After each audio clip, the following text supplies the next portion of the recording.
성경 말씀 전체의 사복음서를 보면 예수님께서 찬양하셨던 장면이 오늘 본문에 나와요.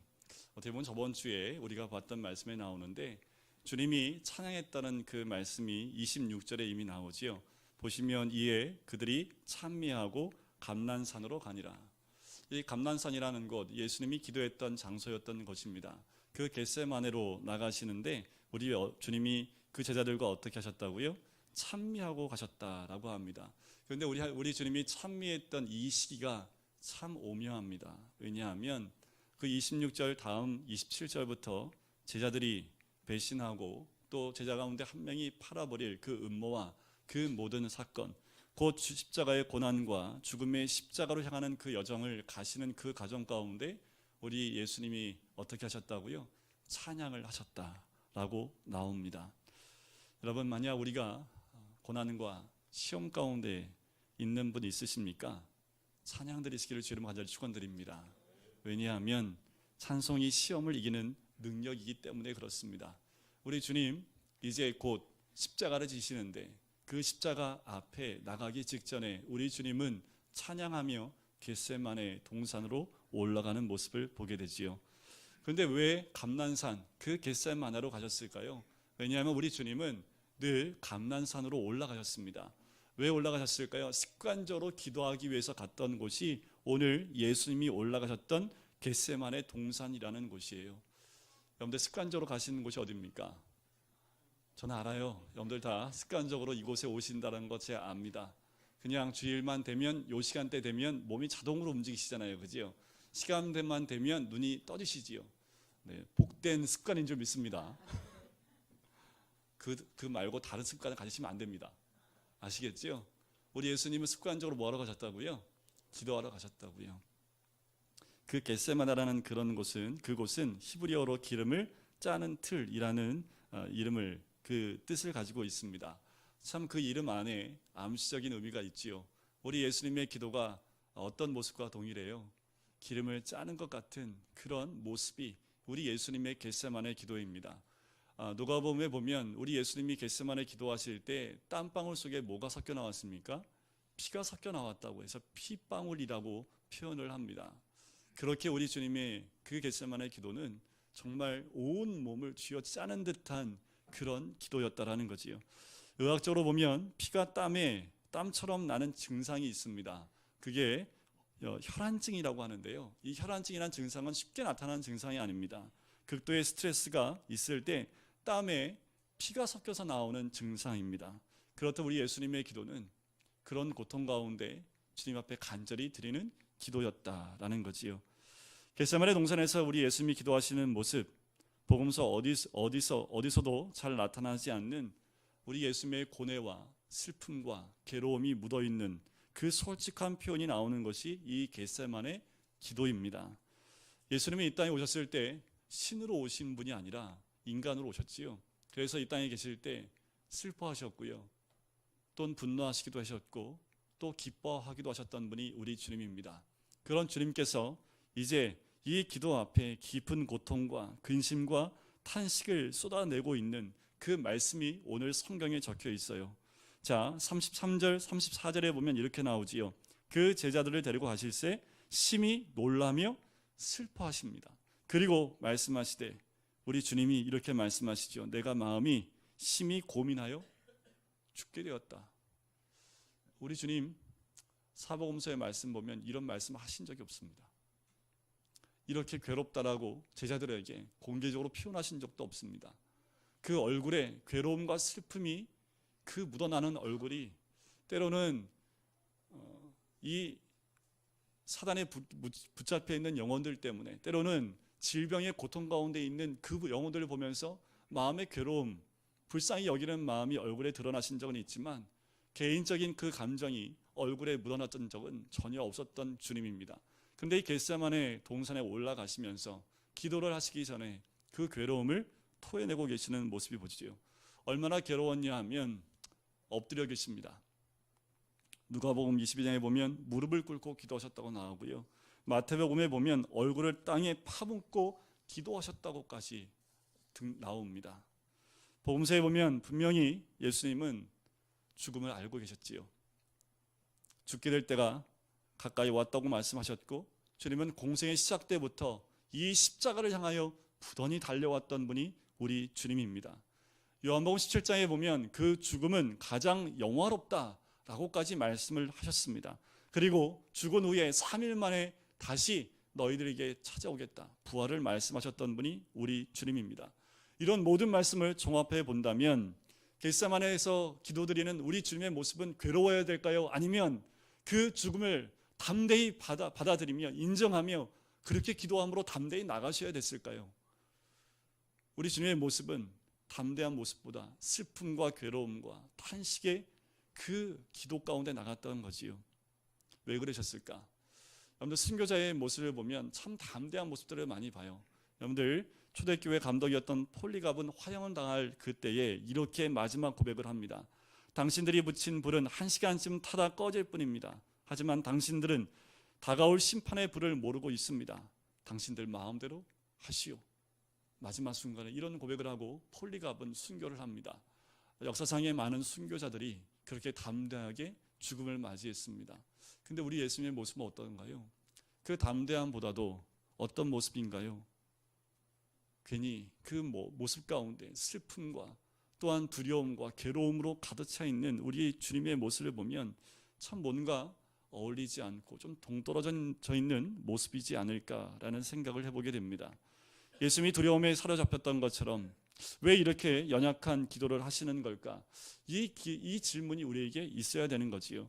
예수님이 어떻게 기도를 하십니까? 36절에 보면 이렇게 기도하시지요. 아빠 아버지요, 아버지께는 모든 것이 가능하오니 이 잔을 내게서 옮기시옵소서. 이 잔이 뭘까요? 죽음의 잔이었을까요? 우리 주님이 십자가의 죽음에 대해서 이 죽음의 잔을 옮겨달라고 기도한 걸까요? 과연 죽음을 맞이하기 위해서 부단히 달려왔던, 그렇게 기도했던 우리 주님이 죽음을 앞에 두고, 십자가의 고난과 그 죽음을 앞에 두고 이 죽음에 두려워서 그 잔을 옮겨달라고 하신 걸까라는 거지요. 여러분들 이미 마가복음 10장 45절 말씀에 보면 우리 주님은 이 땅에 섬기러 왔다가 말씀하시고 많은 사람들의 생명을 구원하기 위해서 대속물로 자기 생명을 주러 왔다고까지 이미 말씀하고 계신데, 우리 주님이 그 죽음에 대해서 두려워서 그 잔을 옮겨달라고 말씀하신 걸까요? 요한복음 10장 11절 말씀에 보면 나는 선한 목자라, 선한 목자는 많은 양을 위해서 자기 생명을 내놓는다고까지 말씀하셨는데, 그분의 생명이, 우리 주님의 생명이 다시 중요해지신 걸까요? 그래서 이 잔을 옮겨달라고 기도하신 걸까요? 왜 이렇게 예수님이 마지막 순간에 연약해진 모습을 보이신 걸까요? 이 모습을 우리가 잘 이해할 필요가 있습니다. 이것을 깨달아야 우리는 십자가의 은총과 그 은혜를 깊이 깨달을 수 있는 거지요. 예수님이 두려워하셨던 것이 무엇일까요? 고난이었을까요? 육체적인 죽음의 아픔이었을까요? 아니요, 그렇지 않습니다. 우리 주님은 죽음을 두려워했던 분이 아닙니다. 그런데 무엇을 두려워했을까요? 우리 주님이 할 수만 있다면 이 순간 그냥 지나가게 해달라는 그 잔은 육체의 죽음의 잔이 아닙니다. 예수님은 육체의 죽음의 고통이 아니라 하나님께로부터 버림받는 고통, 하나님과 끊어지는, 하나님과의 관계가 단절되어지는 영적인 죽음의 고통에 대해서 두려워하시고 괴로워하셨다라는 거지요. 여러분들 십자가 위에서 우리 주님이 마지막 7마디를 하실 때 그 말씀 가운데 엘리 엘리 라마 사막다니 라는 그 말씀 기억하시나요? 그 말씀을 보면 이런 뜻이에요. 나의 하나님, 나의 하나님, 어찌하여 나를 버리셨나이까? 만약에 이것이 육체적인 죽음에 대한 고통을 이겨내지 못하여 한 기도였다면 엘리 엘리 라마 사막다니가 아니라 이렇게 우리 주님 외치셔야겠지요. 나의 하나님, 너무 아프고 괴롭습니다. 너무나 괴롭습니다 라는 고백을 하는 것이 더 맞겠지요. 그런데 우리 주님은 어찌하여 나를 버리셨나이까 라고 말씀을 하셨다는 거지요. 우리 주님은 끝까지 하나님과 단절되어지고 하나님과 그 관계가 깨어지는 것을 두려워하셨고 그 고통 때문에 괴로워하셨던 것을 보게 됩니다. 예수님은 육체의 죽음을 피하려고 하시는 것이 아닙니다. 우리 주님은 하나님과의 관계가 단절되어지는 그 고통을 괴로워하셨던 거지요. 여러분들, 십자가 위에서 우리 주님이 못 박혀서 말씀하셨던 7마디 가운데 육체의 고통 때문에 외쳤던 딱 한마디가 있어요. 그 말씀이 뭐냐면 내가 목마르다. 그 육체의 고통의 극한 가운데 우리 주님이 고백했던 딱 한마디는 내가 목마르다 라는 그 고백이었다라는 거지요. 우리 주님 진짜 괴로워했던 것은 육체의 괴로움과 아픔이 아니라 영적인 주님과의 단절의 괴로움입니다. 그 관계가 끊어지는 것, 그것을 우리 주님은 가장 힘들어하고 괴로워했다라는 거지요. 모든 사람이 하나님 관계에서 끊어져야 될 그 모든 지옥의 고통, 하나님과 단절되는 분리의 고통을 우리 예수님이 다 경험하시고 안고 가셔야 됐다는 겁니다. 하지만 하나님의 뜻은 그 분리와 그 고통마저 우리 주님이 담당하셔야 했기 때문에 우리 주님은 그것을 받으시고 온전한 구원을 이루셨다라는 거지요. 우리 모두는 우리 주님이 겪어야 될 그 고통을 알지 못합니다. 겟세마네 기도, 십자가를 바로 눈앞에 두고 마지막 드리는 그 기도 가운데 우리 주님이 외쳤던 그 마지막 기도의 고통을 우리는 다 이해할 수 없겠지요. 이해할 수 있는 분이 있다면 이런 분들입니다. 하나님과의 깊은 교제 가운데 하나님과의 관계를 가지고 있던 분들이 어느 순간 그 관계가 깨어지는 고통을 느꼈던 분들이라면 예수님이 가졌던 이 고통을 아마 느끼실 수 있을 겁니다. 우리 주님은 살아있는 영혼, 하나님과의 살아있는 교제, 친밀한 사귐을 누리고 있었기 때문에 그 모든 것이 단절되는 그 고통을 우리 주님은 감당할 수 없는 고통이다 라고 말씀을 하시는 거지요. 여러분들, 부부 관계도 마찬가지지요. 부부의 관계가 단절되면 어떻습니까? 힘들잖아요. 오히려 육체의 고통이 더 낫습니다. 영적인 고통은요, 감당하기 너무나 힘들고 어려운 거지요. 육체적인 우리의 사람들의 관계 가운데도 관계가 깨어진 가운데 있을 때 너무나 괴로운데, 하물며 하나님과의 관계가 아빠 아버지라고 부르실 만큼 그렇게 친밀한 관계가 끊어지고 단절되어지는 그 관계 가운데 나가는 그 고통, 우리 주님이 그 고통에 대해서 이야기하고 계시지요. 하나님을 갈망하고 우리 안에 진정한 예배가 사라질 때 그것을 고통스럽고, 우리가 기도하지 못하고 있는 것을 고통스러워 탄식하며 깊은 근심 가운데 빠져 있는 그 영혼이야말로 우리 예수님의 이 기도를 이해할 수 있는 거죠. 여러분들, 이해하실 수 있겠습니까? 우리 주님이 지금 이 겟세마네 기도에 나가시는 이 기도를 우리 이해할 수 있을까요? 어떤 책에 보면 이런 표현이 있어요. 영혼의 어두운 밤이라는 표현을 하고 있습니다. 시편에 보면 하나님이 주의 얼굴을 숨기셨다라고 하는 표현도 있습니다.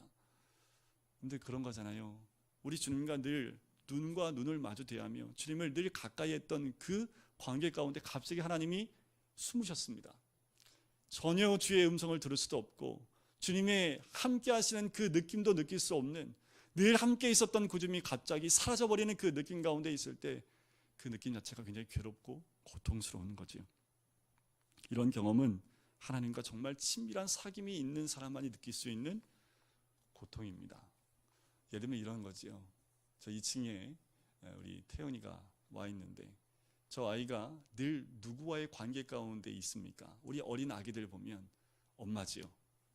아빠보다는 엄마가 그 친밀한 사귐과 관계 가운데 있습니다. 그런데 말 못하는 그 아기도요, 엄마의 관계가, 엄마가 사라지게 되면요, 그 극심한 그 괴로움과 고통과 그 고독 속에서요, 그 아이는 몸부림친다고 합니다. 그 관계가 깨어지는 것, 어린 아기도 느낄 수 있는 거지요. 우리의 삶 가운데 주님과의 관계가 깨어지는 그 순간, 여러분들, 우리가 느낄 수 있는 고통은 어쩌면 우리 주님이 느끼는 그 고통의 끝부분 아주 조금이라도 느낄 수 있지 않을까라는 생각을 해보게 됩니다. 왜 하나님은 우리 예수님에게 이런 고통 가운데 버림을 받게 하셨을까라는 거지요. 왜냐하면 이 하나님의 진노는 우리가 받아야 될 진노였습니다. 그런데 우리 주님이 이 진노를 대신 받은 거지요. 세상 누구도 하나님이 버린 영혼을 우리 주님의 그 진노 가운데 버려두실 분이 없어요. 왜냐하면 하나님의 아들이신 예수님을 버리셨기 때문입니다. 누구 때문에요? 우리 때문에요. 또한 우리 주님은 의인으로서 불의한 자를 대신하셔야 했기 때문에 이 고통을 받으십니다. 고린도후서 5장 21절에 보면 하나님이 죄를 알지도 못하신 이를 우리를 대신하여 죄로 삼으신 것은 우리로 하여금 그 안에서 하나님의 의가 되게 하려 하십니다. 여러분들 그거 아시지요? 우리가 오해받으면 우리는 감당 못합니다. 오해를 풀려고 하지요. 조금이나마 우리가 억울함을 당하게 되면 견디지 못하고 고소하고 항변하는 것이 우리입니다. 그런데 죄가 조금도 없으신 예수님이 그 모든 죄를 담당해야 되는데 그 고통이 얼마나 크시겠습니까? 하지만 우리 주님은 의인으로서 이 모든 불의한 자의 고통을 다 받으셨다라는 거지요. 마지막 세 번째는 그 아들 예수님께서 아버지의 뜻에 온전히 순종했기 때문에 그렇습니다. 버림받는 그 고통이 그렇게 큰 것이었지만 예수님은 그렇게 오랫동안 이 잔을 옮겨달라 끝까지 기도하지 않으셨어요. 바로 이렇게 기도하십니다. 아버지께는 모든 것이 가능하오니 이 잔을 내게서 옮기시옵소서. 그러나 나의 원대로 마시옵고 아버지의 원대로 하옵소서. 예수님은 하나님의 모든 뜻을 이루셨습니다.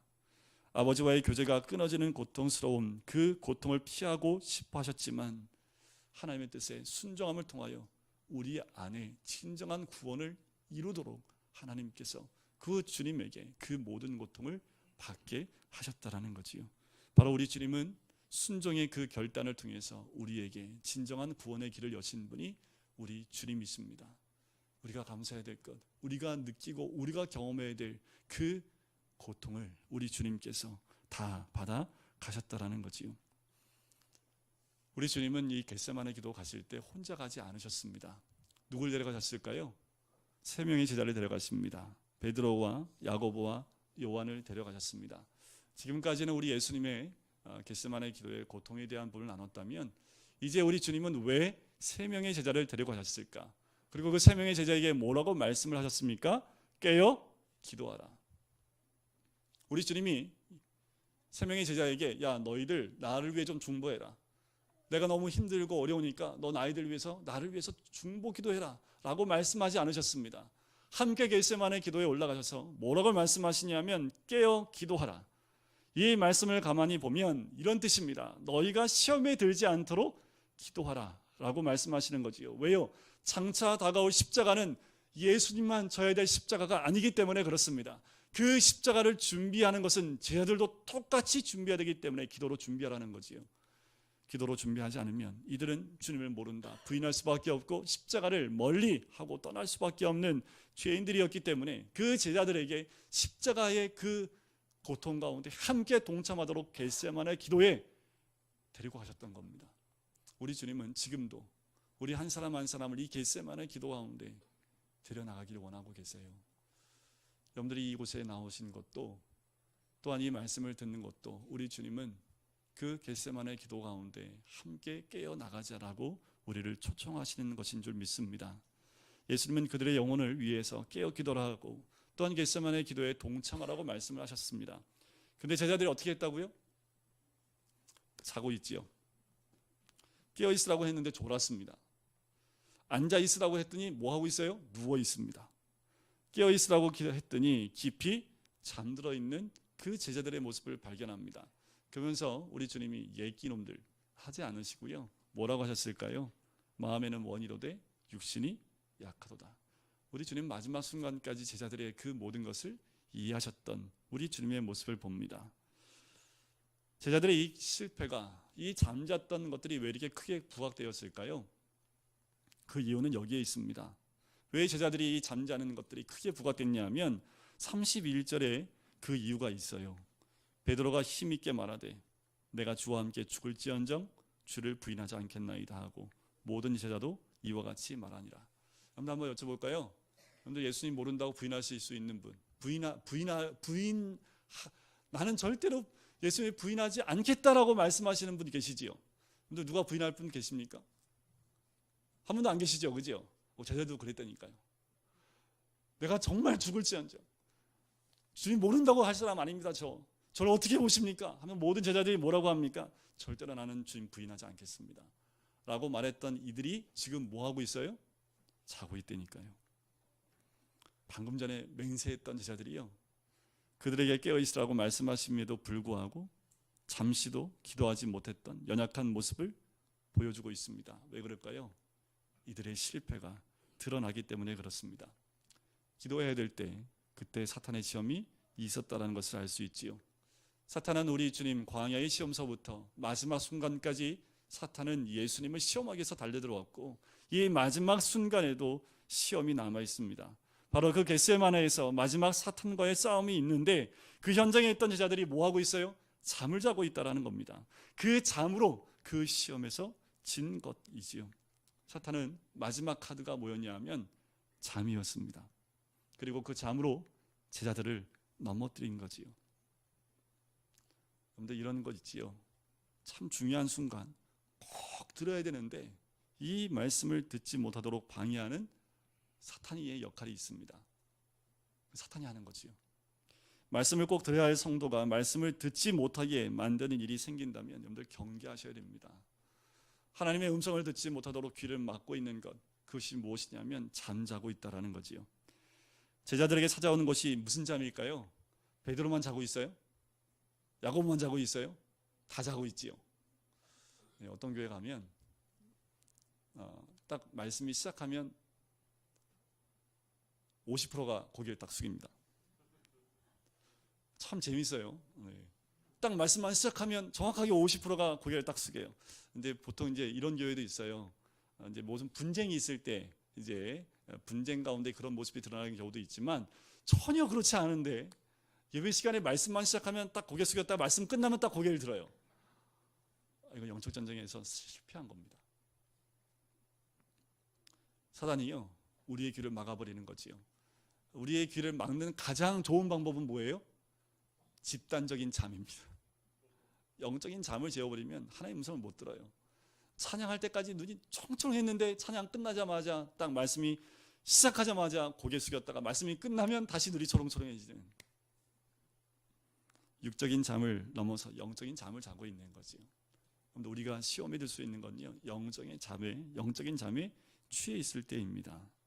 깨어 있으라고 하신 주님의 말씀에 제자들이 넘어졌지요. 그래서 우리 주님이 특별히 베드로를 책망하십니다. 자, 이 책망의 음성을 한번 들어볼까요? 37절, 38절을 같이 한번 읽어보도록 하겠습니다. 같이 해보겠습니다. 시작. 돌아오사 제자들이 자는 것을 보시고 베드로에게 말씀하시되 시몬아 자느냐 내가 한 시간도 깨어 있을 수 없더냐.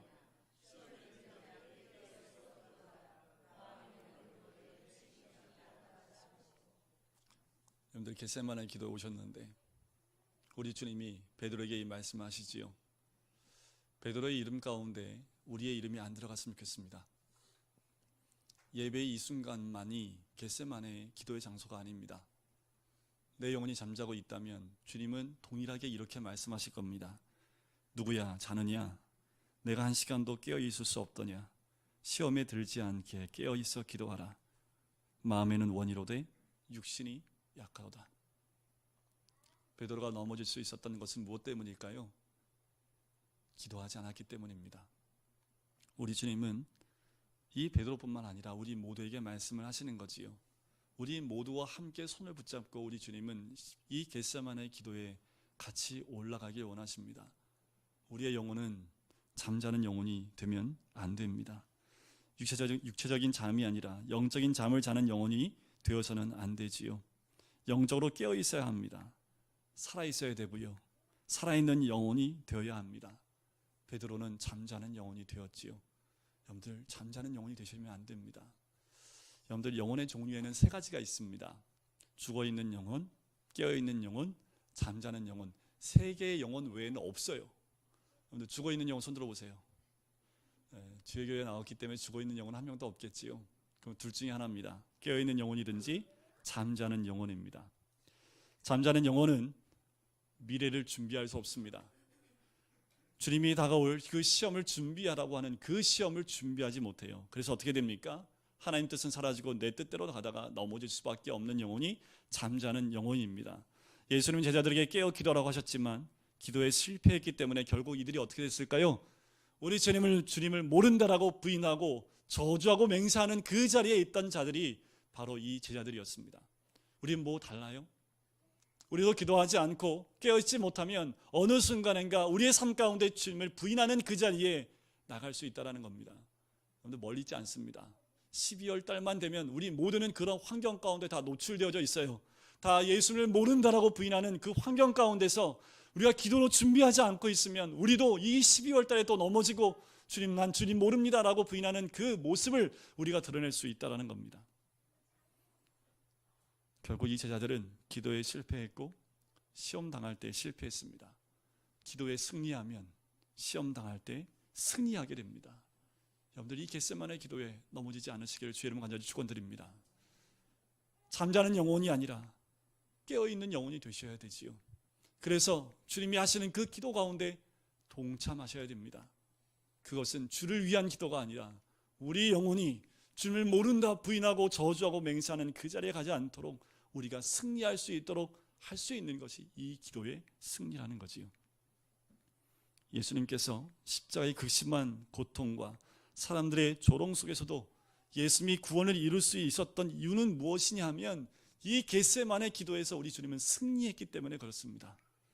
우리의 승리는요, 순종입니다. 바로 아버지의 뜻대로 하옵소서. 이것이 바로 예수님의 십자가를 지셨던 의미이지요. 이제 마지막 우리 주님의 이 겟세마네 기도는 바로 에덴 동산의 실패를 회복하는 기도였습니다. 예수님 마지막 아담이라고 우리 주님은 그렇게 별명이 있지요. 마지막 아담. 예수님이 마지막 아담으로 오신 이유는 첫 번째 아담이 실패했던 그 죄악을 회복시키기 위해서입니다. 모든 사람은 아담 가운데 태어나지요.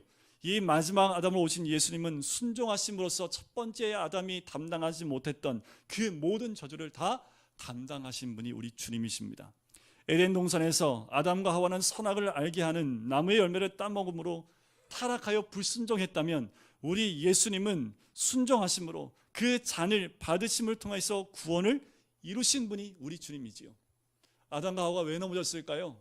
아담과 하와는 누구와 대화를 했어요? 사탄과 대화를 했지요. 우리 마지막 아담이신 예수님은 그 마지막 순간 누구와 대화를 했을까요? 하나님 아버지와 대화를 했습니다. 그래서 우리 주님은 순종으로 나갈 수 있었던 겁니다. 근데 누구와 대화하시나요? 우리는 평소에 누구와 대화하냐에 따라서 우리는 불순종으로 나갈 수도 있고 순종으로 나갈 수도 있습니다. 깨어있으면 순종으로 나갈 수 있지만 잠자는 영혼이 되면 우리는 아담과 하와처럼 그 불순종의 자리로 나갈 수밖에 없고 이 제자들처럼 주님을 모른다는 그 자리에 나갈 수 있다는 거지요. 에덴의 실패가 겟세마네 동산의 승리로 이제 우리 예수님의 기도로 변화되었습니다. 이제 창세기에 나오는 에덴 동산의 실패가 요한계시록에 나오는 영생의 동산이 되기 위해서는 이 겟세마네 동산이 반드시 필요했던 거지요. 우리 주님의 이 겟세마네 기도를 통해서 이제 우리에게 준비되어진 영원한 그 동산은 우리에게 준비되어지고 예비되어진 줄 믿습니다. 우리는 이제 주님이 걸어가신 겟세마네 그 기도 가운데 함께 나가야 될 줄 믿습니다. 우리 주님이 기도하셨던 것처럼 우리도 함께 기도해야 될 줄 믿습니다. 우리 주님이 감당했던 그 기도처럼 우리도 주님과 함께 깨어 기도하는 그 자리에 있어야 될 줄 믿습니다. 그래야지 이제 몇 시간 후면 십자가를 지시는 우리 예수님처럼 그 자리로 함께 나아갈 수 있습니다. 주님을 모른다 부인하고 다 도망가 버린 12명의 제자처럼 또 한 명은 주님을 배신하고 배반하여 그렇게 나갔다는 것처럼 그렇게 나가지 않으려면 우리는 매 순간 깨어서 주님과 동행하는 그 자리에 있지 않으면 이 12월 달은 너무도 쉽게 우리 주님 앞에서 넘어질 수밖에 없는 그 12월 달입니다. 우리 모든 성도님들, 다른 제가 얘기 안 할게요. 이 12월 달만큼은 깨어 있으셔야 됩니다. 이 12월 달 이 한 달만큼은 많은 사람들이 죄악으로 달려가는 이때에 우리가 깨어 기도로 승리하면 우리 모두는 주님 안에서 진정한 승리를 경험하시게 될 줄 믿습니다. 우리 모두가 겟세마네의 그 기도를 회복하시고 귀한 은혜를 누리시기를 주님의 이름으로 간절히 축원드립니다. 우리 같이 기도하실까요?